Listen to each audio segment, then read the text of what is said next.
నేను తెలియజేసేది ఏమంటే, మొన్న జగను 1 సంవత్సరంన్నర తర్వాత తాను ఆంధ్ర రాష్ట్రంలో పాదయాత్ర చేస్తానని, ప్రజల్లో మమేకం అవుతానని, ప్రజా సమస్యలు తెలుసుకుంటానని ఒక గోదావరి జిల్లాలో వారి కార్యకర్తలతో చెప్పడం నేను విన్నాను, మీరు విన్నాను. ఈయన పాదయాత్ర చేయాల్సిందే.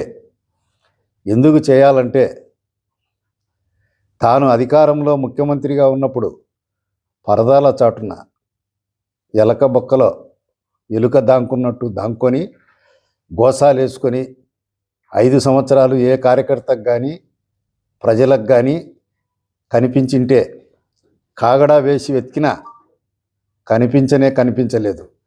అదేవిధంగా తన తండ్రి తర్వాత తండ్రి అంతటి వాడు తన సొంత చిన్నాయన్ను మధ్యరాత్రిలో నిద్ర లేపి అత్యంత క్రూరంగా హతమార్చడం, ఆ విషయాలన్నీ కూడా ఆయన పాదయాత్రలో ప్రస్తావిస్తే మరీ మంచిది. జగను పాదయాత్ర కాదు కదా, తల్లకిందులుగా పెట్టి యాత్ర చేసినా, కప్పదూరు లేచినా, లగుళ్ళు కొట్టి యాత్ర చేసినా, పొర్లు దండాలు పెట్టినా ఇక అధికారంలోకి రావడం అనేది కల్లా. ఆయన 2019 నుంచి 2024 వరకు ఆయన పరిపాలనా దురంధరత్వాన్ని, దక్షతను చూసే 2 పంగనామాలు పెట్టడం జరిగింది.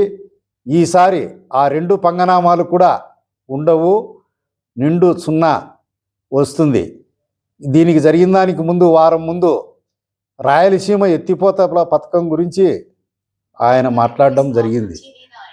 ఆయన హయాములోనే 3,000 కోట్లతో రాయలసీమను సుసంపన్నం చేసేటందుకు, సస్యశ్యామల భరితం చేసేటందుకు ఎత్తిపోతల పథకం ప్రారంభిస్తున్నామంటే ఎన్జిటి దాన్ని ఇంజెక్షన్ ఇచ్చింది పెట్టకుండా.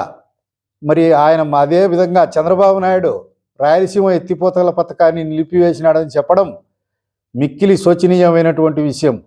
ఈ విషయం జరిగింది 2014 నుంచి 2019లో. అదేవిధంగా ధరల స్థిరీకరణకు 3,000 కోట్లు ఇస్తానడము, ఆయన హయాములోనే 2019 నుంచి 2024 వరకు డ్రిప్ అనేదే లేదు.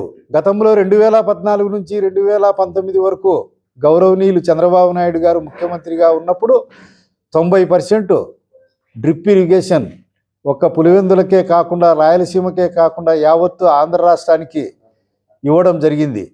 మరి ఈయన కాలంలో డ్రిప్పును పూర్తిగా రద్దు చేయడం జరిగింది. చంద్రబాబు నాయుడు గారు 2024 తర్వాత ముఖ్యమంత్రి అయిన తర్వాత మళ్ళీ కూడా ఎస్సీ ఎస్టీలకైతే 100%, ఓసీలకైతే 90% డ్రిప్పు ఏర్పాటు చేయడం జరిగింది.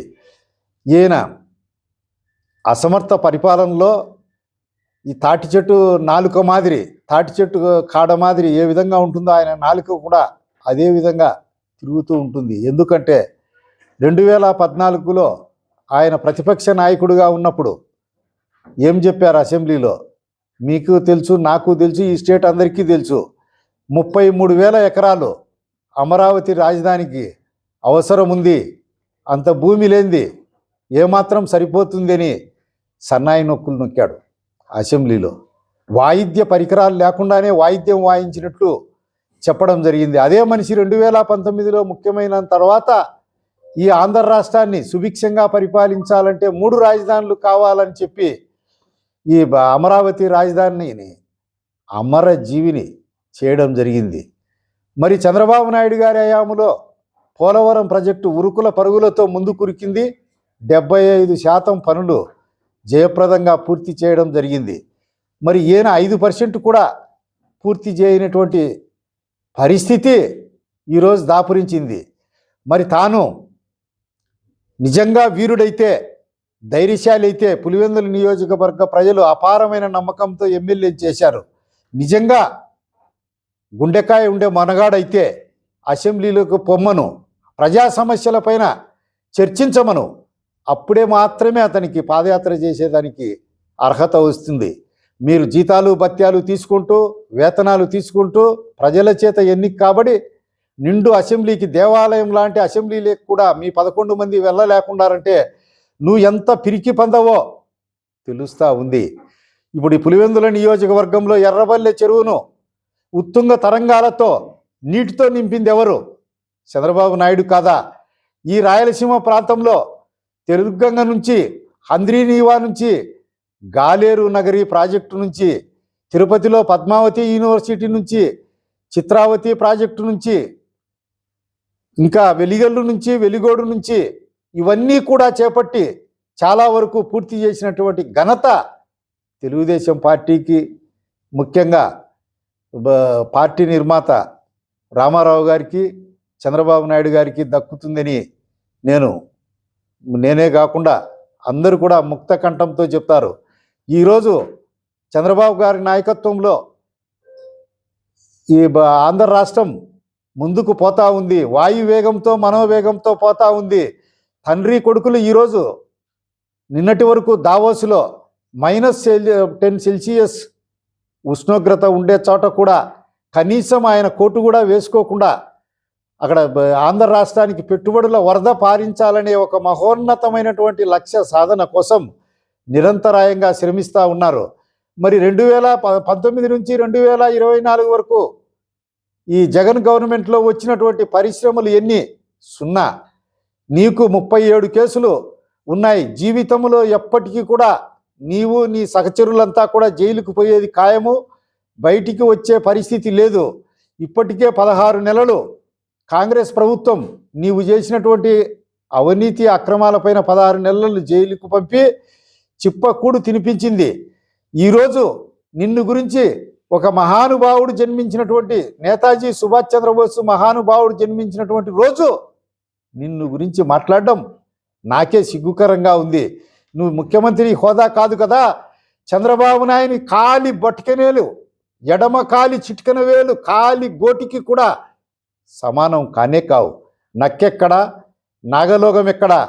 అప్పుడెప్పుడో ఒక్కసారి 2019లో ప్రజలు పొరపాటు పడిన దానికి ప్రాయచిత్తం చేసుకున్నారు. ఈరోజు ఆంధ్ర రాష్ట్రం ప్రగతి పదంలో ప్రయాణిస్తూ ఉంది. సీఎం అంటే చంద్రబాబు నాయుడు మాదిరి ఉండాలా అని చెప్పి ప్రపంచ ప్రజలంతా కూడా, ప్రపంచంలో ఉన్నటువంటి అధ్యక్షులు ప్రధానమంత్రులంతా కూడా వేనోళ్లతో ప్రశంసిస్తున్నారు. ఇదేగా చివరి రాజకీయ సమాధి జగన్కు.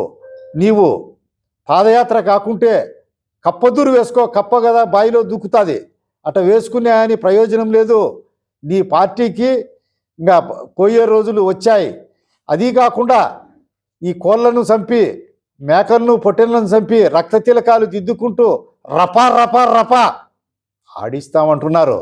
చంద్రబాబు నాయుడు 24 గంటలు కాదు కదా, 5 గంటలు కాదు కదా, 5 నిమిషాలు కళ్ళు మూసుకుంటే మిమ్మల వీపుల మీద గుద్దితే ముక్కలతో నెత్తలతో చెవులతో నెత్తర కక్కుకొని దిక్కులేని చావు చేస్తారు.